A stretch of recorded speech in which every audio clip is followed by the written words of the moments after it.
दौरे पाए हुए हैं आप, किसी से मुलाकात हुई बीजेपी के आला कमान से, बीजेपी के नेताओं से? चूँकि बीजेपी ने बोचहां पर अपना उम्मीदवार खड़ा कर दिया है, तो क्या दिल्ली में आकर के बीजेपी आला कमान से किसी नेता से मुलाकात हुई, और आपकी पार्टी की क्या स्ट्रेटजी होगी बोचहां को लेकर के?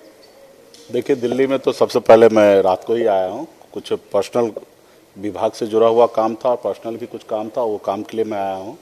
और निश्चित तौर पे जब दिल्ली आते हैं तो बहुत सारे पॉलिटिकल इशू पे भी बातचीत होता है, लेकिन ये सब चीज़ें चुनाव से लेना देना उसमें कुछ नहीं है।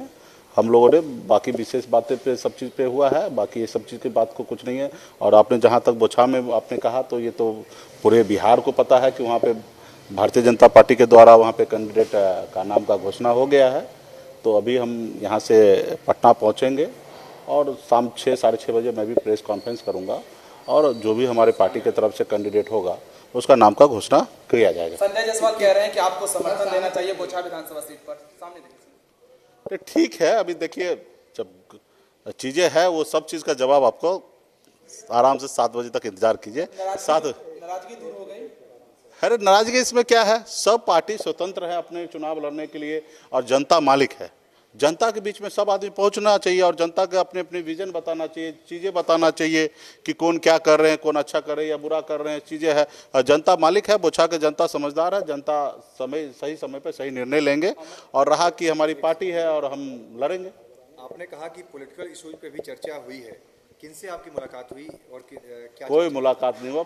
अभी आपने कहा कि पॉलिटिकल इशूज पे चर्चा हुई है। पॉलिटिकल चीजें देखिए, आप अभी देखिए, अभी हम यहाँ आए तो आप लोगों ने तो सवाल जवाब कर ही रहे ना, पॉलिटिकली कर रहे थे। इसी तरीके से बातचीत हो रहा है, इस चीज से हम डिनाई थोड़े कर सकते कि बातचीत नहीं हो रहा है।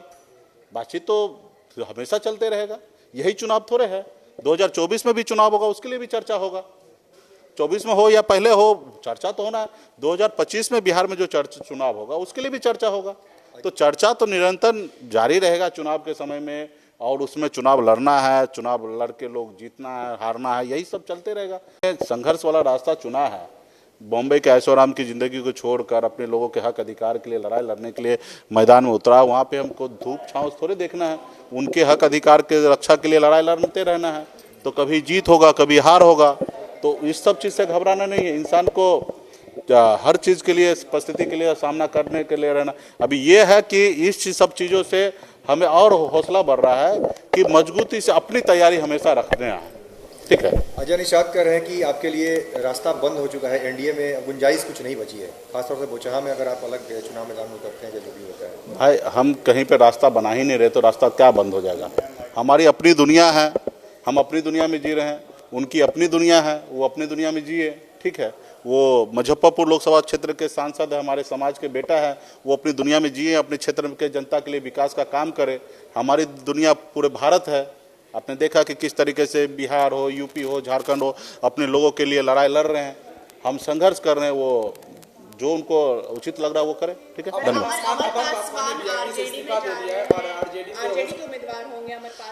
देखिए, ये चीज़ की जानकारी नहीं है मुझे। और रहा कि हमारी जो सीट था वो मुसाफिर पासवान जी का ही चुनाव लड़े थे और जीते थे, और उनका सीट हम मानते थे कि उन्हीं का सीट है। उनके निधन पे खाली हुआ, और हमने मजबूती से हमने कहा कि मुसाफिर पासवान जी का सीट है तो हम उन परिवार के साथ हमेशा खड़ा हैं। अगर उस परिवार से अगर चुनाव लड़ना चाहेंगे तो 1% भी ना नहीं है, पहले से क्लियर है। हाँ, उनको स्वतंत्र है, अगर वो कहीं चुनाव नहीं लड़ना चाहेंगे तो फिर वो निर्णय उनको लेना है, और किसी और पार्टी में भी चुनाव लड़ना है तो उन्हीं को निर्णय लेना है।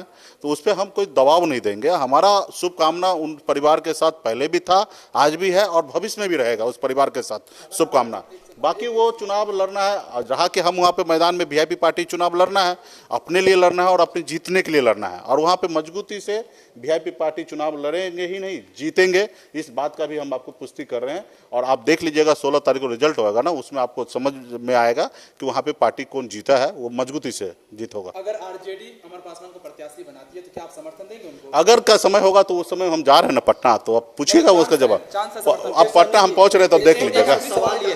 पटना पहुंच रहे हैं ना, कुछ पटना। अरे आप सवाल उठाए हैं मोदी जी पर, सारे लोग नाराज हैं, क्या आप माफी? ये सब चीजें पटना में अभी पूछ लीजिएगा, उसका जवाब मिल जाएगा। ठीक है। तेजस्वी यादव आपने कहा 2.5 साल का ऑफर, उसने कहा कि हम सीरियस नहीं लेते हैं। हमने कोई किसी से ऑफर नहीं दिया, न लेने का काम कर रहे हैं। हमको लोगों ने ऑफर किया था, आप सबको पता है। ठीक है, हम तो ये कहते हैं सामाजिक न्याय के लिए अगर कोई लड़ना चाहते हैं तो एक आदमी राजा नहीं बन सकता।